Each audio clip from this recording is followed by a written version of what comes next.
दोनों विभाग अलग अलग है। अष्टधा प्रकृति में मन है और परा भगवान का अंश स्वरूप जीवात्मा है। जीव शब्द देहाशक्ति के कारण उसको कहा गया। जो आत्मा है वही ब्रह्म है, जो ब्रह्म है वही आत्मा है, जो आत्मा है वही श्री कृष्ण है, जो श्री कृष्ण है वही आत्मा है। अपने स्वरूप का विस्मरण करके देह और इंद्रियों में राग करने के कारण उस शुद्ध निर्विकार परम रस स्वरूप जीव कह दिया गया, अपमान कर दिया गया उसका। जैसे कोई रिक्शा चालक है तो हम कहते हैं रिक्शा, वो खड़ा हो जाता है, वो रिक्शा नहीं है, पर वो रिक्शा चालक इतना तदात्म है कि रिक्शा शब्द से खड़ा हो जाएगा। जी बोलिए।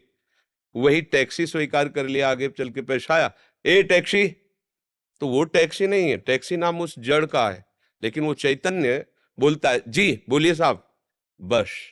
ऐसे इस जड़ को चैतन्य ने तदात्म भाव से स्वीकार कर लिया है, तो उसे जीवात्मा कहा गया। वस्तुतः वो ब्रह्म है, वो भगवत स्वरूप है। अब मन ये अष्टधा प्रकृति के अंतर्गत है। पंच महाभूत, मन, बुद्धि, अहंकार, सारा का सारा इसी अष्टधा प्रकृति का खेल है। जो मन है, न इसे जड़ कह सकते हो न इसे चैतन्य कह सकते हो, ये जड़ और चैतन्य दोनों से मिश्रित है। हमारा तदात्म अंतःकरण में हो गया है। अंतःकरण में एक धर्म है अहम, मन, बुद्धि, चित्त, अहंकार। चिंतन वृत्ति होने के कारण चित्त कहा गया, निश्चयात्मक भाव होने के कारण बुद्धि कहा गया, संकल्प विकल्प होने के कारण मन कहा गया, और कर्ता भोक्ता स्वीकृति के कारण अहम कहा गया। जो अहम धर्म है उसी धर्म में शुद्ध ब्रह्म तदात्म करके अपने को भूल गया। अब जो जो शरीर धारण करता है, जो जो सामने भोग आता है, उसका वो कर्ता और भोक्ता बनकर दुर्गति को प्राप्त हो रहा है। ये मन भगवत स्वरूप है। इंद्रियाणाम मनुष्यास्मि, ये श्री कृष्ण ही है। पर जब तक इसमें विषय स्फुरणा होती है तब तक ये नरकगामी बनाता रहेगा। दुर्वासना मम सदा परिकर्षयन्ति। इस मन को श्री कृष्ण चरणारविंद में लगा दिया जाए तो आत्मा और मन इसका भेद खत्म हो जाएगा। अब सर्वम खलमिदम ब्रह्म, उसकी इंद्रियां भी ब्रह्ममय हो गई, उसका देह भी ब्रह्ममय हो गया, उसका मन भी ब्रह्ममय हो गया, क्योंकि सब ब्रह्म ही था, ब्रह्म ही है, ब्रह्म ही रहेगा। भ्रम से नानात्व और द्वैत का भाव आ गया। उसी भ्रम को हटाने के लिए दो पद्धतियां स्वीकार की गई, अन्वय और व्यतिरेक। व्यतिरेक नहीं, अन्वय है। पहले नहीं नहीं नहीं, फिर जो बचा है जब उसमें डूबे तो सब वही है, दूसरा किंचन मात्र नहीं है। पर यहां तक पहुंचने के लिए पहले मन के ऊपर हर समय शासन रखना है। बुद्धि में जो विवेक पैदा होता है संत महात्माओं के संग से, वही मन पर बुद्धि नहीं शासन कर सकती। बुद्धि में जो विवेक होता है, और वो विवेक कहीं बाजार में नहीं मिलता, केवल संतों के पास मिलता है। बिन सत्संग विवेक न हुई, और जहां विवेक हुआ तो वो मन पर फिर शासन करता है।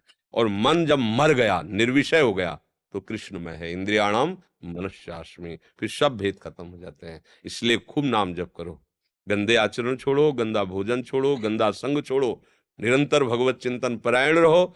एक भृंगी नाम का कीड़ा दूसरी जात के कीड़े को लाकर अपने घरौंदे में रखकर डंक मारते हुए भयवश अपना चिंतन कराता है, बिना शरीर छोड़े वो भृंगी बन जाता है। तो आप तो प्रभु के स्वरूप हो ही, आप अपने स्वरूप का विस्मरण करके देह और प्रकृति का चिंतन करने के कारण इस हर्ष, शोक, दुख, जन्म, मृत्यु ऐसे द्वंद्वों में पिस रहे हो। चिंतन परायण हो जाओ तो वासुदेव ही था, वासुदेव ही है, वासुदेव ही रहेगा।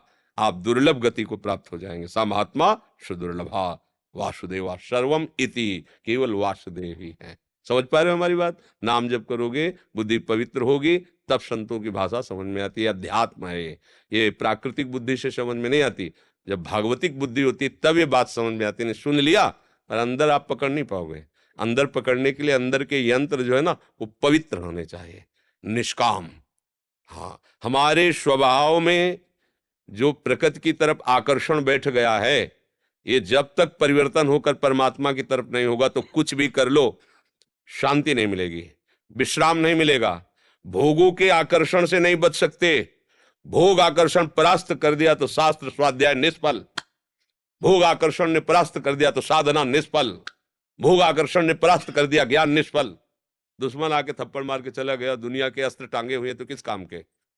दुश्मन से परास्त ना हो तब तो तुम अस्त्र धारण करने वाला योद्धा कहलाओगे। तो ये शास्त्र ज्ञान, सत्संग, साधना, ये हमारे अस्त्र हैं काम क्रोध लोभ मोह मद पर विजय प्राप्त करने के लिए। तो हमारा ये विवेक हर समय हमारा साथ दे, इसके लिए नाम जप। नाम जप के बिना, नाम कीर्तन के बिना कैसे भी आप कोई साधन कर लो, पाप नष्ट हो सकते हैं पर पाप प्रवृत्ति नहीं। तीर्थाटन दान पुण्य और सब अनुष्ठान करो, तुम्हारे पाप नष्ट हो जाएंगे पक्का, शास्त्रीय सिद्धांत है। पर नाम कीर्तन पाप ही नहीं, पाप की प्रवृत्ति का नाश करता है। और पाप प्रवृत्ति मूल जड़ खत्म, जीव निहाल हो जाता है। इसलिए पर नाम संकीर्तन में खास बात है, अगर अभिमान जनित नाम संकीर्तन हुआ मान प्रतिष्ठा युक्त, फिर रंग नहीं लाएगा। इसलिए महाप्रभु चैतन्य देव ने जो कहा तृणादपि सुनीचेन, अपने को कितना नीचा समझना है, तृण से भी नीच। आप सोचो कितनी बड़ी हमारे सामने बात आ गई।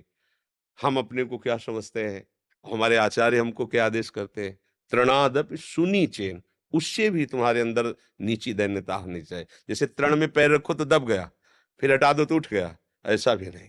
किंचन मात्र अहंकार न उठने पावे, ऐसे हरिनाम से उसे दबा दो।